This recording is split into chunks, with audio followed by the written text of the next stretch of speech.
Good morning. Hope everybody's doing well this morning. Not as cold this weekend. Not everybody's bundled up. All right. So y'all have had a break from myself and Dino for the last 2 weeks, so we're going to have to kind of catch up. I don't know if we're going to do that today, but we will try. Before we start, Brother Mike, will you lead us in a prayer?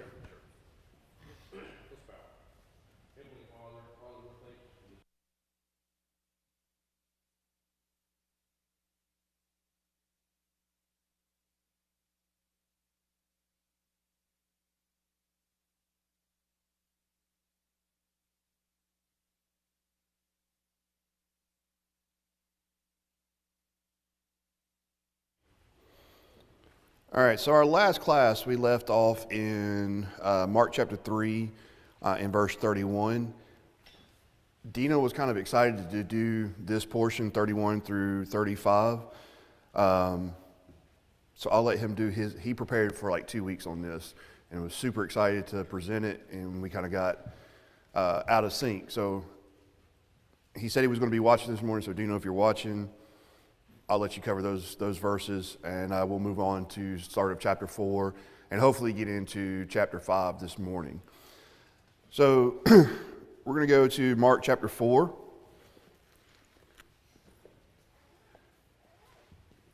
And again, like I said before, Mark is a very straightforward and simple writer. It's kind of hard to do a class with him because he writes it and it's there. There's not a whole lot of explanation that's generally needed, but we'll go through some things today, and it'll be more of a participation class. Going to pull some answers out of you, hopefully. So we'll get started in verse 1. And again, he began to teach by the sea, and a great multitude was gathered to him, so that he got into a boat and sat in it on the sea.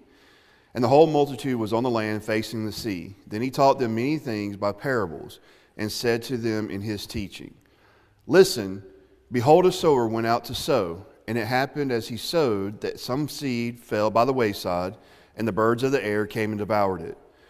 Some fell on stony ground where it did not have much earth, and immediately it sprang up because it had no depth of earth.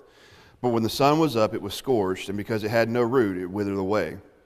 And some seed fell among the thorns, and the thorns grew up and choked it, and it yielded no crop.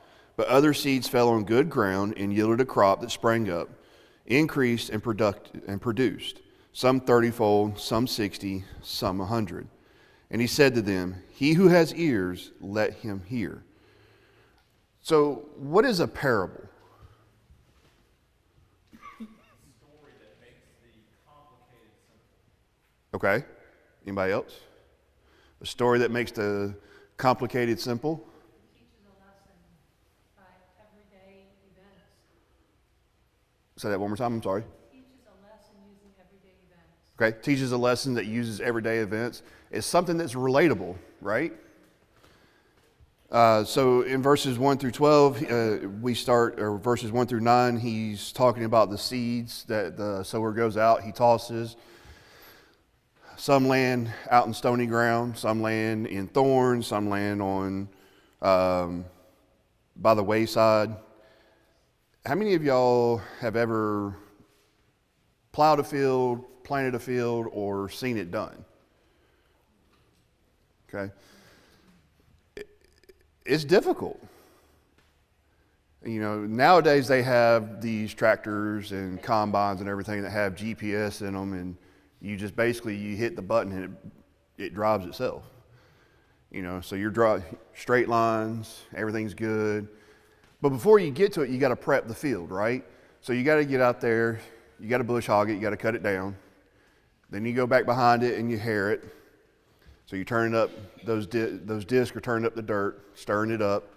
Then you got your seed planter that comes in and starts putting out its seed. And then you wait for the crop to grow. So the people that he was talking to at this time, they were mostly in this area farmers.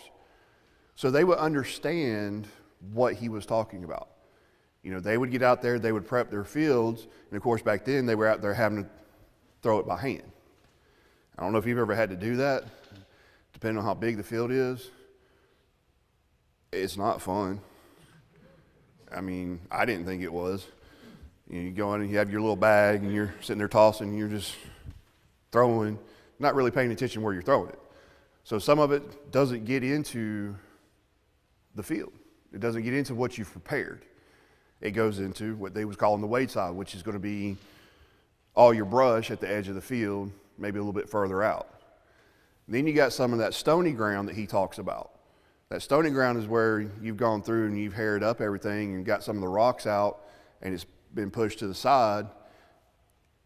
It's got enough room to get into the stones and grow, but because there's so many of those rocks there that they don't have enough depth for their roots to get into the ground to actually start growing.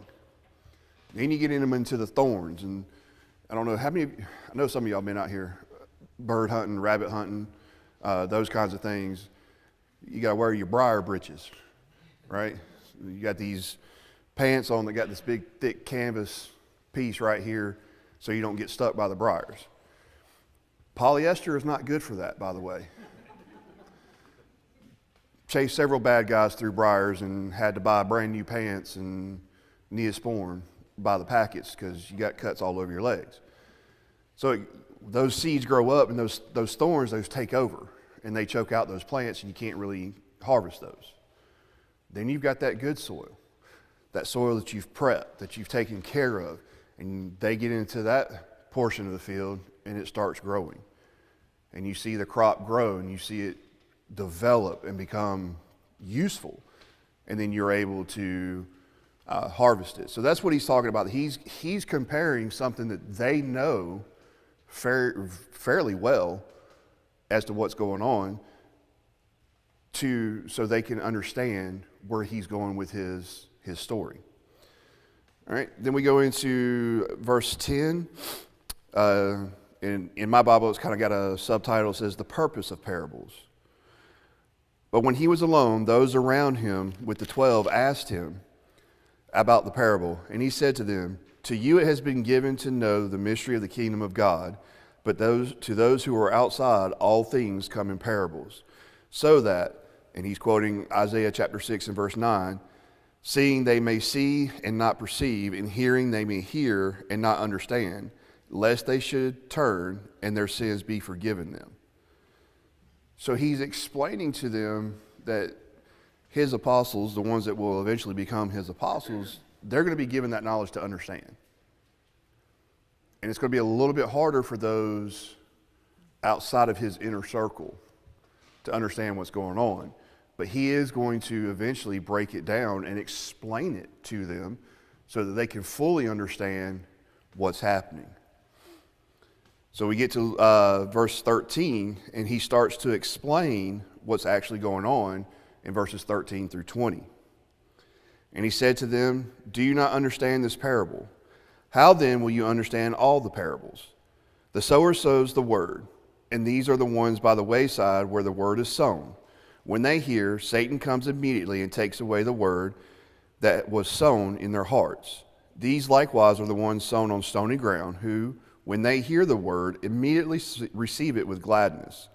And they have no root in themselves, and so endure only for a time. Afterward, when tribulation or persecution arises for the word's sake, immediately they stumble. Now these are the ones sown among the thorns. They are the ones who hear the word, and the cares of this world, the deceitfulness of riches, and the desires for other things enter in, choke the word, and it becomes unfruitful. But these are the ones sown on good ground, those who hear the word, accept it, and bear fruit, some 30-fold, some 60, and some 100. So he tells us exactly what each section, how it relates to us. We've all had someone that we have done our best to preach and teach the gospel to, right? They may hear it for a second and they may start looking into it, getting into it, but the devil comes in and takes it away immediately. They're not strong enough to stay. Same with the stone ground. It gets in there a little bit and they're starting to grow maybe just a little bit, but then they start looking for other things, and it just goes away. Thorny ground, same thing. They're starting to actually grow, but the cares of the world and their desires for worldly things come in, and they start moving away from it. Mario. JD, I think it's worth considering that in Matthew's account, they asked him, why do you teach him parables? And I find that his answer is a big testimony to free will, to free choice. Mm-hmm. Okay? He says,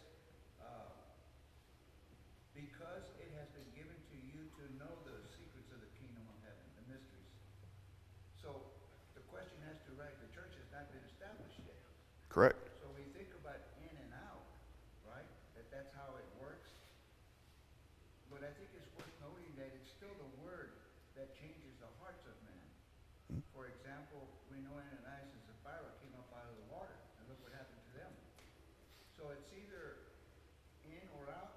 What matters is the heart, whether it's open to hear the message when the Lord brings it to us, because that's what it says in Matthew, that the Lord brings the message and the understanding. Yeah, it does have a lot. It does have a lot to do with the heart and how open the heart is. Some people, you try to teach them, and they're not ready for it, and sometimes they'll never be ready for it because they don't have the heart for it. But yeah, you're absolutely right. The heart is a big plays a major part in it. Again, 13 through 20, you've got Jesus explaining exactly what he means. I mean, it's you can't get more straight to the point than that. How are you going to argue with someone that's actually teaching it? Yes, ma'am. I don't mean to put you on the spot. It's an honest question. In verse 20, where it talks about a crop, or it's like some translations would be fruit or a harvest, Mm-hmm. is that the fruit of the Spirit? Is that the fruit of salvation for other souls? Character? What do you know what that, or is it yes to everything? No. I don't know exactly what he's referring to. It could be all of those things. It could be, as the parable says, the actual crops. It could be a harvest where the character builds and becomes that what it should be that's harvested. It could be, what was the other one you said? Salvation of souls. The salvation of souls. And I think that's towards the end of that verse, of that section of verses, where he says that some reap or some bear fruit 30-fold, 60-fold, some 100-fold. I believe he could also be referring to those who are reached eventually. Again, I have it noted, I think I actually noted it later on.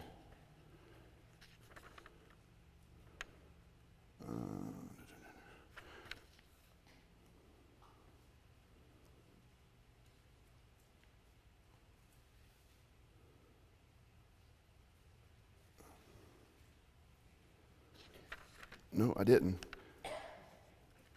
When I was writing my notes last night, I thought about it and I just didn't write it down.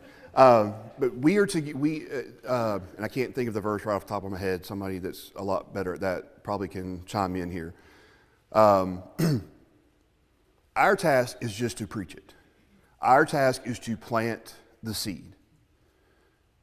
It's up to God to do He does the watering and brings it forth. So I think that's where it's coming from, is that it kind of goes in conjunction with Mario. When we plant that seed, somebody's heart has to be open enough to accept it and start working on it. And God gives us the increase when it comes to those souls. Yeah, hope that answers your question. Okay. First Corinthians. You know what? I'm going to be embarrassed if I actually wrote that down. I did. It's right there in front of my face. 1 Corinthians 3, verse 6. Thank you, Steve. The question that she asked over there about the crop, that's just the culmination of the whole parable.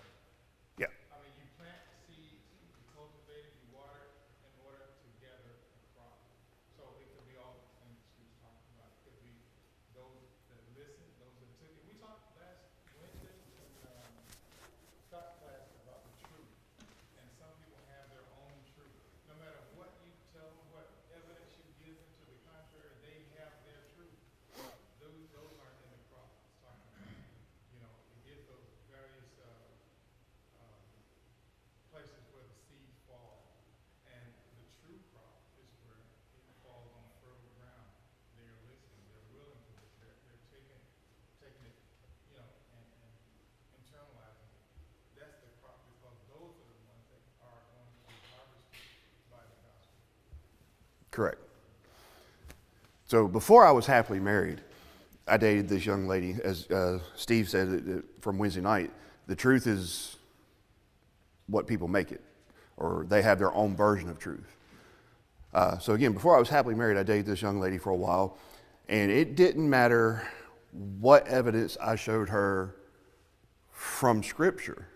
Not just, hey, this is JD saying it, but from book, chapter, and verse. Her version of what she had been taught her life, to her, that was the truth. And there was nothing I could say or do that would change that. That's why she and I are not married. That's why I'm happily married to that woman back there.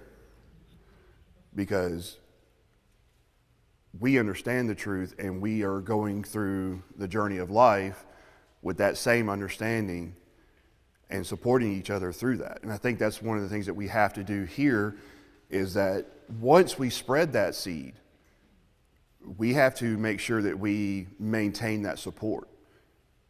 I think one of the biggest reasons that many fall away from the church is that when they're first baptized into the body, there's all that support. But it eventually fades away. And it usually fades away fairly quick. So we forget that we still need continued support no matter how long we've been in the body.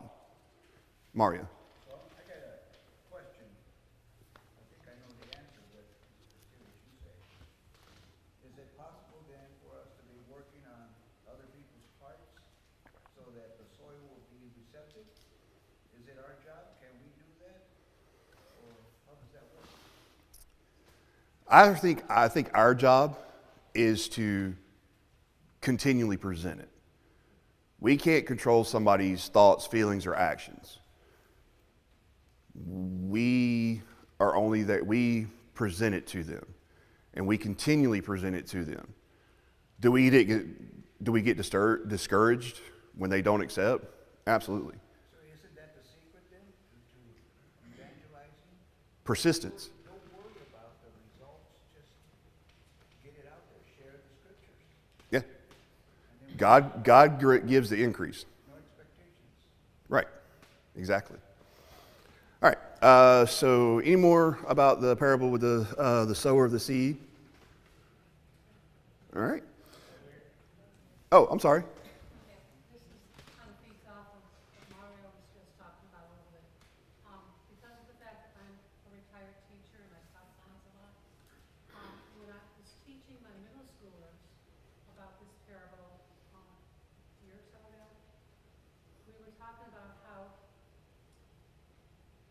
there's rock, and, the seed can fall on the rock, but guess what? You can take that rock and you can wear it away, weather it away, and things like that, to turn it into soil that will then be receptive to the seed in which you are going and trying to plant it. Yeah, absolutely. Absolutely. And I think, excuse me, I think too, that there's, just like in farming, you have to go back through that field every year. Once that crop is yielded, you go back through, you cut it all down, you hair it all back up under the ground, and turn up the ground again to get ready for the next planting season, right?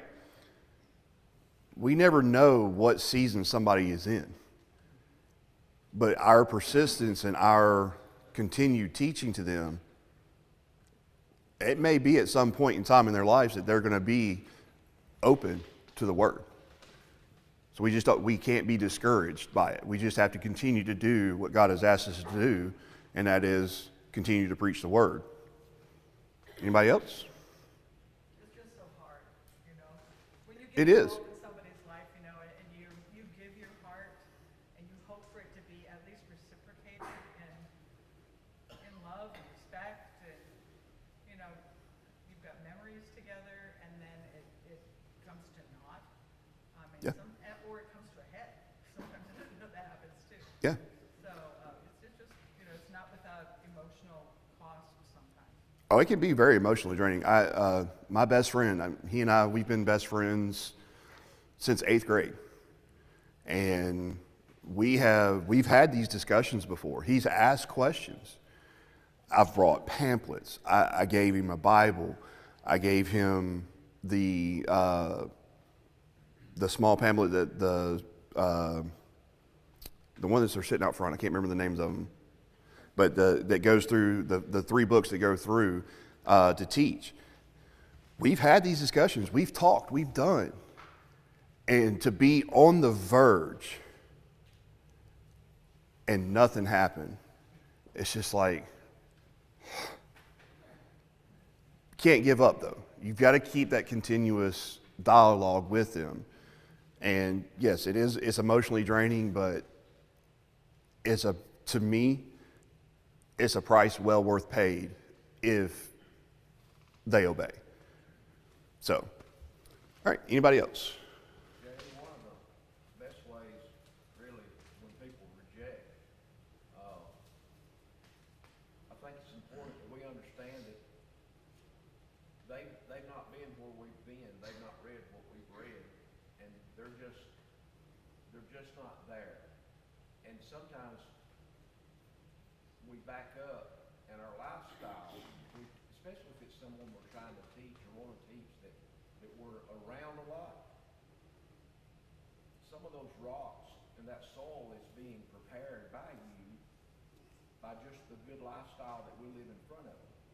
It may take a month, a year, it may take 30 years, but eventually your lifestyle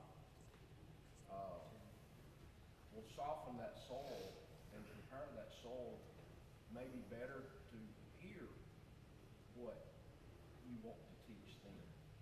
Does that make sense? Absolutely. You know, Did you read my notes when you came up here?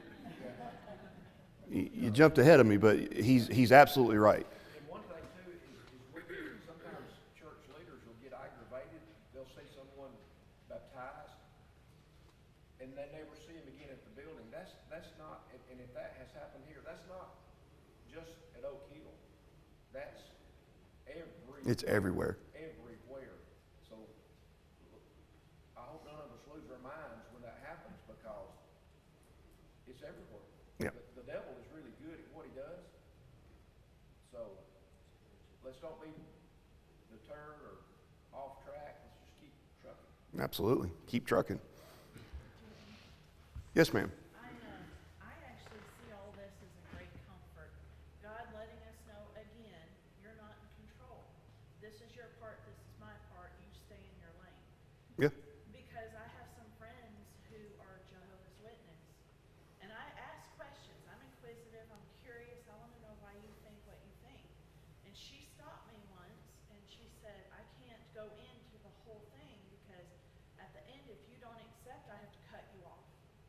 And I have another friend I went to nursing school with, same religion, same situation. Her grandparents taught their children, which is her parents, and their whole family, and they decided not to follow. They literally cut their whole family off. They have never met their great-grandson. So they take it all the way to the extreme. They completely forget about the ending of this, or the purpose of it. That you don't control that part of it. We're not supposed to cut people off when they reject us. No. That's not our role in this. No, not at all. Yeah, that's a very good point. Yeah, we don't cut people off just because they reject us. That's our cue to become that persistent messenger and not just stop, because we never know, again, where their heart is and where they'll end up. All right, anybody else? All right, we're going to move on to the next parable, the light under the basket, verses 21 through 25. Also he said to them, is a lamp brought to be put under a basket or under a bed? Is it not to be set out on a lampstand? For there is nothing hidden which will not be revealed, nor has anything been kept secret, but that it should come to light. If anyone has ears to hear, let him hear. Then he said to them, take heed what you hear. With the same measure you use, it will be measured to you, and to you who hear, more will be given. For whoever has, to him more will be given, but whoever does not have, even what he has will be taken away from him. So let's look at the first part of this parable. Candlelight. All right. I don't know how many of y'all have been in the middle of nowhere, pitch black, can't see your hand in front of your face, type place. A little spooky. If you're outdoors, you got the stars, that's about it. Full moon if you have it. According to science, a candlelight with the human eye can be seen up to 30 miles. That's if there is no atmospheric interference, dust, winds, clouds, external other lights. Like here in the city, we can't do that, right? Sometimes you can go out in your backyard, depending on where you live. You can barely see the stars because of all the light pollution at night. But on a clear night, completely dark, you supposedly can see a candlelight from up to 30 miles. And that's in theory. Scientists by in theory, let me say that. Why is this so important? Why is he talking about putting a light under a basket or under a bed? That's not where it belongs, right? It belongs out where people can see it, correct? So why is that so important to us? What does that mean for us today? That means that we have the gospel and we should share it. He was talking to the apostles then. He's saying, when I'm instructing you on how to teach people, how to spread the gospel, this is not just for you to, we talked about the other night, buy the truth and sell it not. So that's what he's talking about. If I'm instructing you on how to spread the gospel, that's not for you to keep to yourself. It's for you to actually do it. Get out there and teach and preach and, bring people the word. It's not for you to keep to yourself or hide under a bushel, so to speak, but to get out there and actually do it. There's a reason for it. Absolutely. Todd? Also in conjunction with what Steve said, you got to think about too, in the context of when this was written, there was no electricity, so lamps and candles were extremely important. And the significance of that light, that's the significance we have as Christians today. We can be the only thing that someone gathers in the world of religion and Christianity, and it's important for us to use that light that we have to spread that gospel. It may be the only light that someone ever sees, so to speak. Y'all been reading my notes. I'm just going to stand here and let y'all talk then. Absolutely. I mean, we are to be the light unto the world, right? Our job is to live our lives according to the gospel, to show how to live that life properly. Are we going to make mistakes? Are we going to fall? Yes, absolutely. But candle keeps burning, right? It doesn't go out until you put it out. A light doesn't get turned off until you turn the switch off. Okay? So it's our job to maintain that light, to go out and show the world around us and make the world brighter. Mario, you raise your hand? I don't know if this is in your notes or not. Probably. I'll put a lock and key on it. But I'm serious though, let's consider this, because I thought about this. And can I read a passage? Sure. Galatians chapter 5. In the fruit of the Spirit, it says, but the fruit of the Spirit is what? Love, joy, peace, long-suffering, kindness, goodness, faithfulness, gentleness, self-control. I venture to say most of us don't think about this as being the light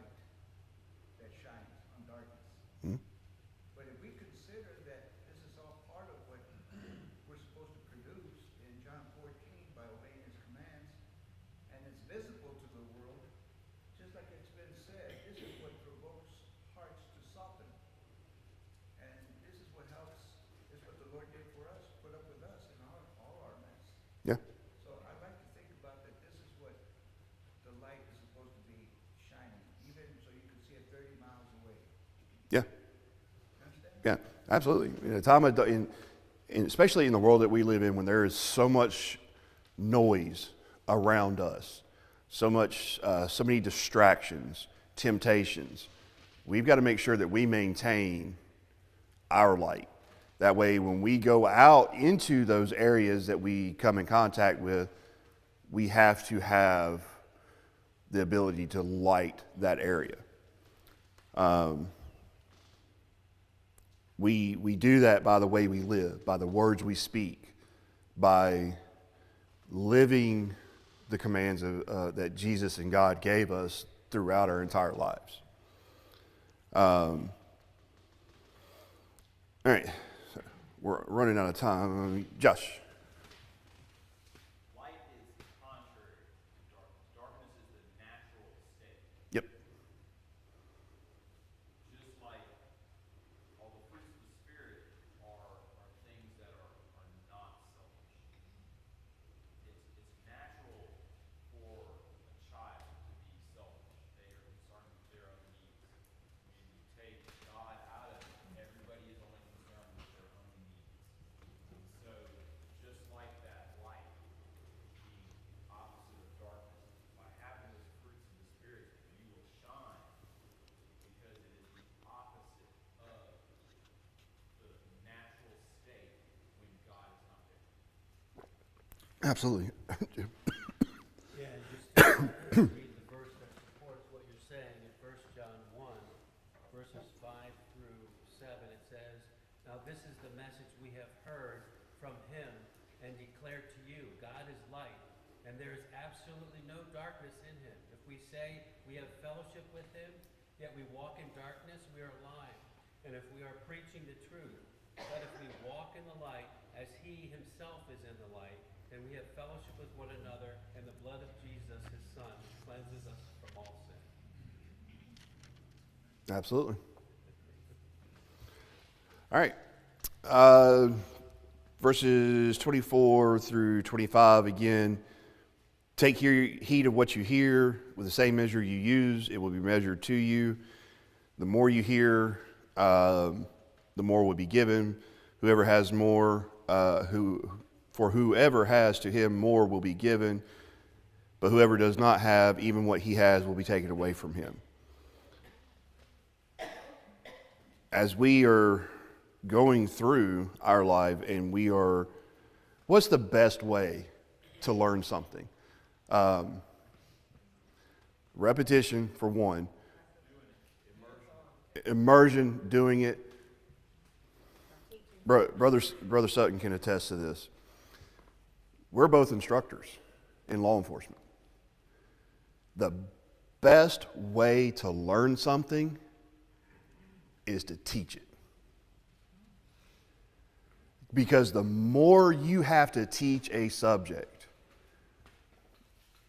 I've been in law enforcement almost 23 years now. It wasn't up until, and this sounds really bad, 2020, that I fully understood use of force and what was expected in that whole concept of use of force. Because I took a instructor's class in it, then had to turn around and start teaching it. And it can be a difficult topic at times, but being taught, then going back through and having to study that same thing over and over and over again to make sure I had clear understanding so I could present it to all these baby cops so that they would understand. It's the same thing here. We're taught, that seed is planted in us, it grows, we're still here, we're still members of the body. But for us to truly understand, the more we study, and especially when you're up here trying to teach a class, one, you don't want to look foolish because you don't know the answer, but I'll tell you right now, I don't know everything, never will. But to study it, to turn around to teach it, that's how you learn. And I think that's the point of this here, because those that we hear, we obey, we start teaching, there's going to be more given.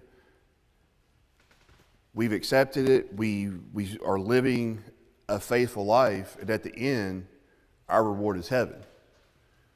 But those that have heard and haven't done anything with it, haven't tried to teach the gospel, or who have just fallen away completely, what do they get? Josh. So carrying that out, would you say that until you teach it, you can't fully understand it? I won't say you can't fully understand it. I will say it helps. It does progress you. Even if you're not actually up here standing and actually teaching something, you still have to explain it to somebody else. That's teaching. We think of teaching as teaching in a Bible class or preaching a sermon, but you're right. Going out and actually talking to somebody, that's still teaching. And I think that pushes you along even further. Yes, sir. I understand what you're saying, Corey. Being teachable is crucial, right? Mm-hmm. And so, in the parable of the sower, being teachable is at the heart of it. So how do you teach somebody else to be teachable, or is it our job to do that? Again, you have to be open to it. As you said earlier, you have to have an open heart to be able to be taught. I'm saying, as for us, that those that have been taught and that are going out, the more we study, the better we're able to teach someone else. Again, we can't control their heart. We can't control whether they accept it or not. We can only control what we do. And our job is to prepare and teach. That's what the Pharisees and Sadducees were doing. They were trying to teach, and they were hypocrites. The Lord told them that. Yeah. We've got to be careful with that.